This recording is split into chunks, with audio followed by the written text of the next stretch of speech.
Good morning children and welcome to English class. Today I'll teach you a lesson from your Moments book. This is lesson 2 and the name of the chapter is The Adventures of Toto, written by Ruskin Bond.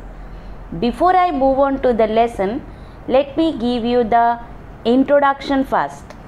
Children, this is a humorous and adventurous story of a naughty monkey named Toto.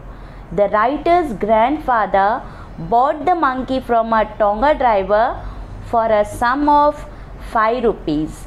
But Toto's mischiefs grew day by day and grandfather realized that they could not keep him at home anymore, and finally he found the Tonga driver and sold Toto back to him for a sum of 3 rupees. So with this background, let's read the chapter now. Grandfather bought Toto from a Tonga driver for the sum of 5 rupees. The Tonga driver used to keep the little red monkey tied to a feeding trough, and the monkey looked so out of place there that grandfather decided he would add the little fellow to his private zoo.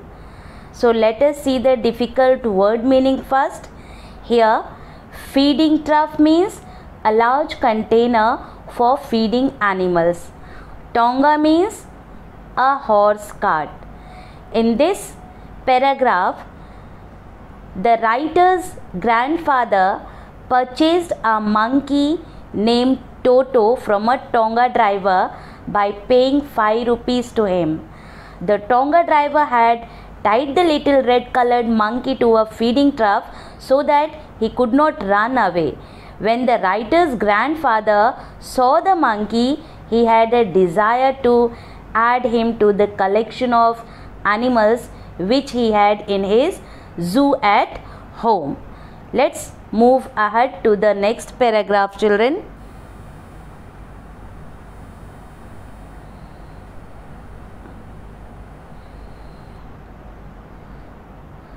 Toto was very pretty monkey. His bright eyes sparkled with mischief beneath deep set eyebrows, and his teeth, which were a pearly white, were very often displayed in a smile that frightened the life out of elderly Anglo-Indian ladies. But his hands looked dried up as though they had been pickled in the sun for many years.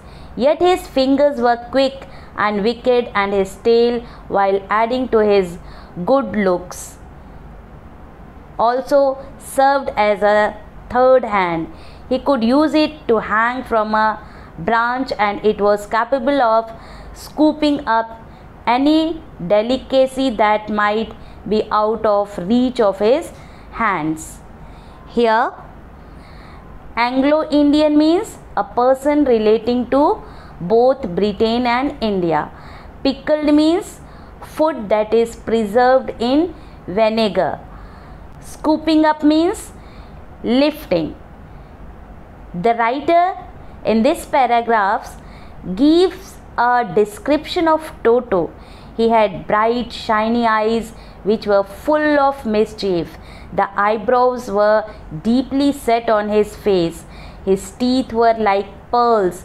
Many ladies belonging to the Anglo-Indian community got scared when they saw his teeth, which were displayed when he smiled. Toto's hands were dry and wrinkled as if they had been dried in the sun like pickled vegetables. He had a long tail. The writer's grandfather thought that the tail added to the good looks of an animal. Toto's tail was like a third hand for him. It helped him hang from the branch of a tree. He also used it to lift objects which were beyond his hands' reach. So this is the explanation of this paragraph. Now let's move ahead and read further.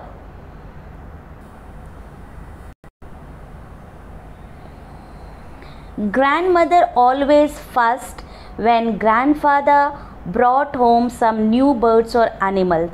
So it was decided that Toto's presence should be kept a secret from her until she was in particularly good mood.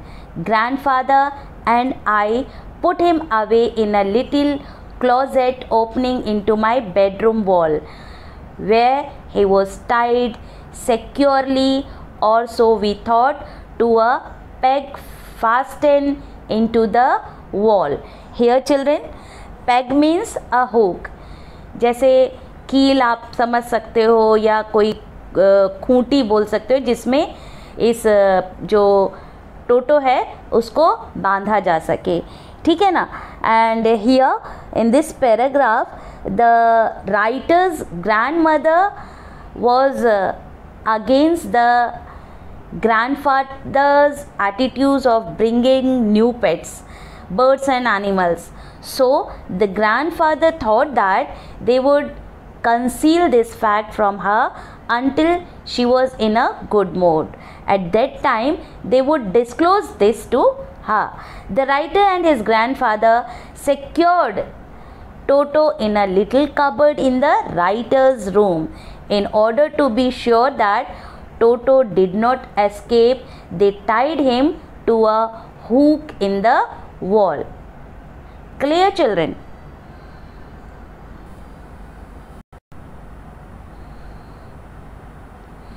A few hours later, when grandfather and I came back to release Toto, we found that the walls, which had been covered with some ornamental papers chosen by grandfather, now stood out as naked bricks and plaster. The peg in the wall had been wrenched from its socket, and my school blazer, which had been hanging there, was in shreds. I wondered what grandmother would say, but grandfather didn't worry. He seemed pleased with Toto's performance. Here children, ornamental means decorative, naked means uncovered, wrenched means broke, socket means attachment, and shreds means cut into thin slices. So here what happens? The writer and his grandfather went to Toto after few hours. The sight was shocking. Toto had torn the decorative wallpapers, he had broken the hook and had escaped from his binding. Also he tore the writer's blazer into thin pieces.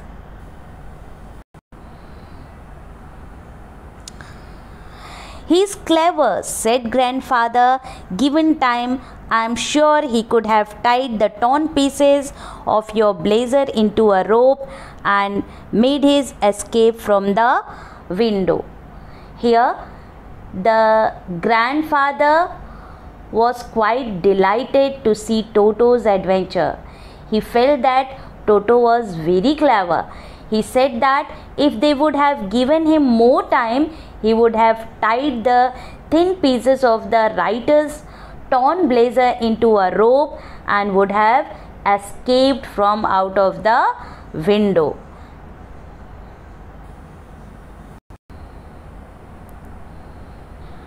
His presence in the house still a secret, Toto was now transferred to a big cage in the servant quarters where a number of grandfather's pets lived very sociably together. A tortoise, a pair of rabbits, a tame squirrel, and for a while my pet goat. But the monkey wouldn't allow any of his companion to sleep at night. So grandfather, who had to leave Dehradun next day to collect his pension in Saharanpur, decided to take him along. Here, let us see the difficult word meaning first. Sociably mean in a friendly manner. Toto was shifted to the servant quarter. Why? Because he has created mess in the writer's room. So Toto was shifted to the servant quarter. He was put in a cage. He would live with the other pets in grandfather's zoo.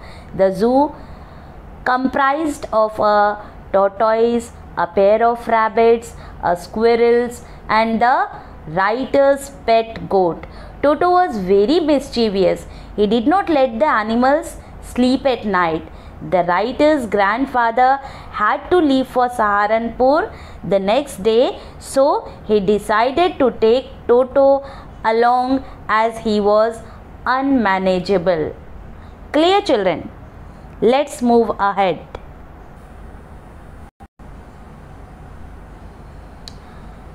Unfortunately, I could not accompany grandfather on that trip, but he told me about it afterwards. A big black canvas kit bag was provided for Toto. This, with some straw at the bottom, became his new abode. When the bag was closed, there was no escape. Toto could not get his hands through the opening, and the canvas was too strong for him to bite his way through. His efforts to get out only had the effect of making the bag roll about on the floor or occasionally jump into the air, an exhibition that attracted a curious crowd of onlookers on the Dehradun railway platform. Here, children, abode means home, dwelling place of Toto. Here, the writer was disappointed as he could not accompany his grandfather and Toto on the trip. His grandfather narrated the happenings of the trip to him later. He had got a special bag for Toto. It was made of a strong material canvas. He placed some dry grass at the bottom of the bag. On the trip, the bag would be Toto's home as he would live in it. The bag had a zipper on top of it. The writer's grandfather ensured that when the bag was closed, Toto would not be able to escape out of it. Neither could he come out of the opening as it was closed with a zipper, nor could it bite the strong canvas material in order to run away. Still, Toto made unsuccessful attempts to come out of the bag. Due to this, many times the bag would roll on the floor or it would certainly jump in the air. These movements were noticed by the people on the railway platform and made them curious to know what was inside the bag.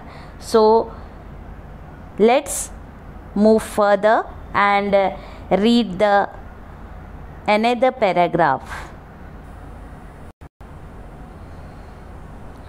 Toto remained in the bag as far as Saharanpur, but while grandfather was producing his ticket at the railway turnstile, Toto suddenly poked his head out of the bag and gave the ticket collector a wide grin.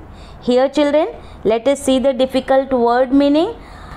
Turnstile means a mechanical gate consisting of revolving horizontal arms fixed to a vertical post, allowing only one person at a time to pass through.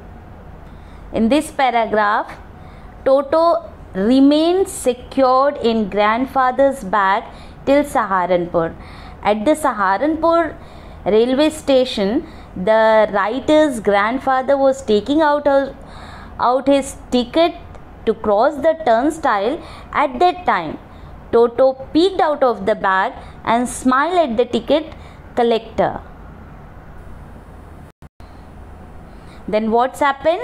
The poor man was taken aback, but with great presence of mind and much to grandfather's annoyance, he said, "Sir, you have a dog with you.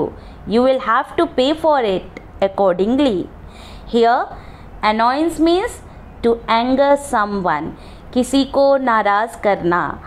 Here in this paragraph, what is happening, children? When this grandfather reached near the turnstile, the ticket collector was astonished to see a monkey in grandfather's bag. He recovered quickly and asked grandfather to pay the ticket money for traveling with a dog. In vain did grandfather take Toto out of the bag. In vain did try to prove that a monkey did not qualify as a dog. Even as a quadruped, Toto was classified a dog by the ticket collector, and 3 rupees was the sum handed over as his fare. Here, vain means an unsuccessful attempt. Quadruped means an animal which has 4 feet. Fare means ticket price. Here in this paragraph, grandfather was unsuccessful in explaining to the ticket collector that Toto was a monkey and not a dog. He insisted that Toto was not even an animal with 4 feet, but the ticket collector was firm that Toto fell in the category of dogs. Grandfather had to pay 3 rupees for Toto's ticket. Then grandfather, just to get his own bag, took from his pocket our pet tortoise and said, "What must I pay for this, since you charge for all animals?" Here, to get his own bag means to take revenge. Here, grandfather was disappointed, and in order to take revenge from the ticket collector, he took out his pet tortoise from his pocket. He asked if he was supposed to buy a ticket for it too. Then what happens?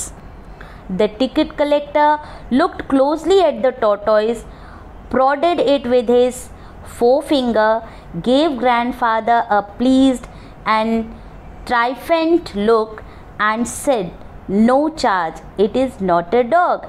Here, children, prodded means pushed. So what happened? The ticket collector took a close look at the tortoise, pushed it slightly and announced that grandfather was not required to buy a ticket for it, as it did not fall in the category of a dog. Let's move ahead and see what is there in the next stanza. When Toto was finally accepted by grandmother, he was given a comfortable home in the stable, where he had for a companion the family donkey Nana. On Toto's first night in the stable, grandfather paid him a visit to see if he was comfortable. To his surprise, he found Nana without apparent cause pulling at her halter and trying to keep her head as far as possible from a bundle of hay. Here, stable means building set apart and adapted for keeping horses. And the next word is halter. Halter is a strap or loop placed around the head of a horse or other animals, used for leading or tethering it. Here in this paragraph, what is happening, children? The writer's grandmother finally came to know of Toto's presence in the house. She allotted him space in the stable along with the family donkey Nana. On the first night in the stable, grandfather visited Toto. He found Nana restless, pulling its rope in order to stay away from the heap of hay. Let's see further What happens then? Grandfather gave Nana a slap across her haunches and she jerked back, dragging Toto with her.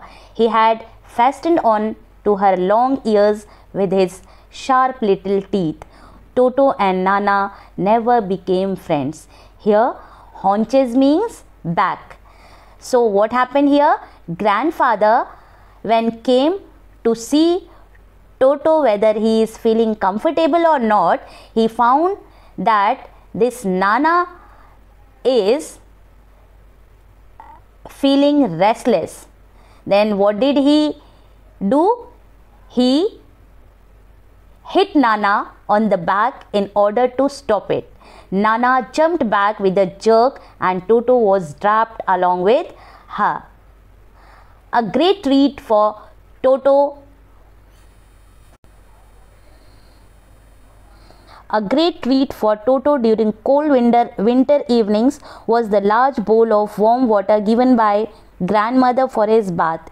He would cunningly test the temperature with his hand, then gradually step into the bath, first one foot, then the other, as he had seen me doing, until he was into the water up to his neck. Once comfortable, he would take the soap in his hands or feet and rub himself all over. When the water became cold, he would get out and run as quickly as he could to the kitchen fire in order to dry himself. If anyone laughed at him during this performance, Toto's feelings would be hurt and he would refuse to go on with his bath.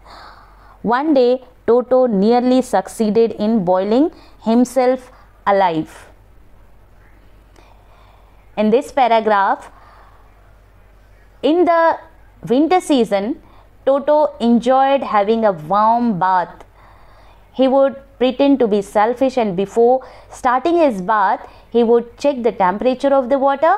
He would copy the writer and stepped into the tub 1 foot at a time. Finally, he would sit in the water with his face out of it. Then he would rub himself with soap. When the water became cold, he would run out of it to the stove in the kitchen in order to dry himself. Toto got annoyed. If he was laughed upon, he would get hurt and then refuse to take bath.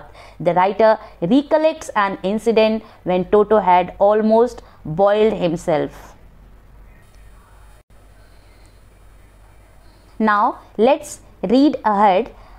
A large kitchen kettle had been left on the fire to boil for tea, and Toto, finding himself with nothing better to do, decided to remove the lid. Finding the water just warm enough for a bath, he got in with his head sticking out from the open kettle.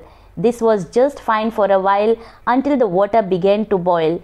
Toto then raised himself a little, but finding it cold outside, sat down again. He continued hopping up and down for some time until grandmother arrived and hauled him half-boiled out of the kettle. Here, hauled him means pulled him out. In this paragraph, what is happening? One day, in a large kettle, water was boiling on the stove. Toto climbed up to the stove and removed the lid from it. He felt that the water was warm enough for him to take a bath. He entered the kettle with his head out of it. When the water started boiling, it became hot for Toto. He thought of coming out of the kettle, but as the temperature outside was cold for him, he stayed in it. Toto kept on jumping in the kettle for a while. It was when the writer's grandmother arrived that she took the half-boiled monkey out of the kettle. So, इस तरह की mischievousness थी क्या इस टोटो की. आगे देखते हैं.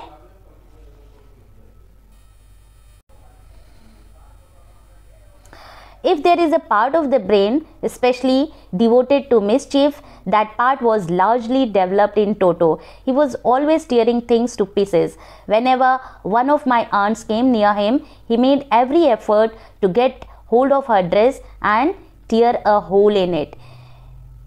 So here in this paragraph,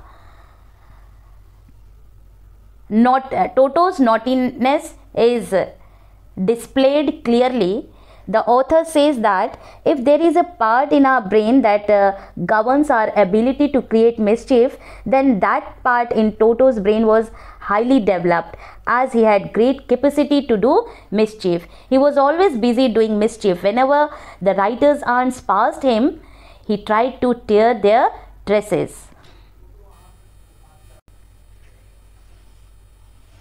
One day at lunchtime, a large dish of pulao stood in the center of the dining table.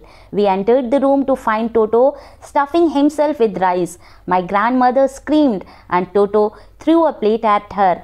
One of my aunt rushed forward and received a glass of water in the face. When grandfather arrived, Toto picked up the dish of pulao and made his exit through a window. We found him in the branches of the jackfruit tree, the dish still in his arms.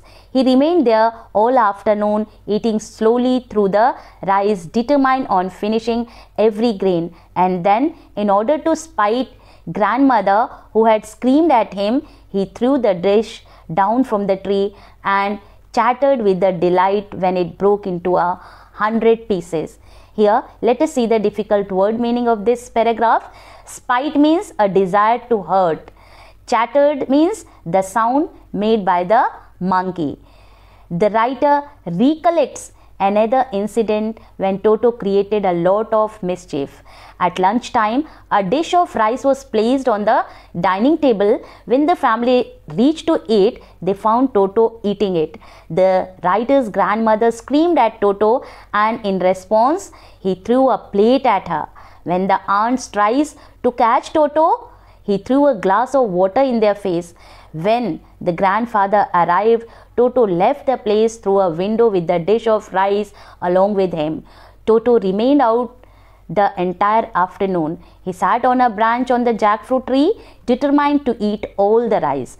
As the grandmother had screamed on him, he wanted to annoy her further, and so, after eating the rice, he threw the dish. It broke into several pieces. आगे देखते हैं.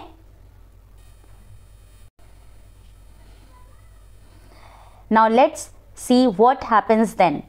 Finally, grandfather realized that Toto was not suitable to be kept at home. They could not afford the frequent losses that he gave them. He tore clothes, curtains, wallpapers and broke dishes. So the grandfather sold Toto back to the same Tonga driver for a sum of 3 rupees. Here,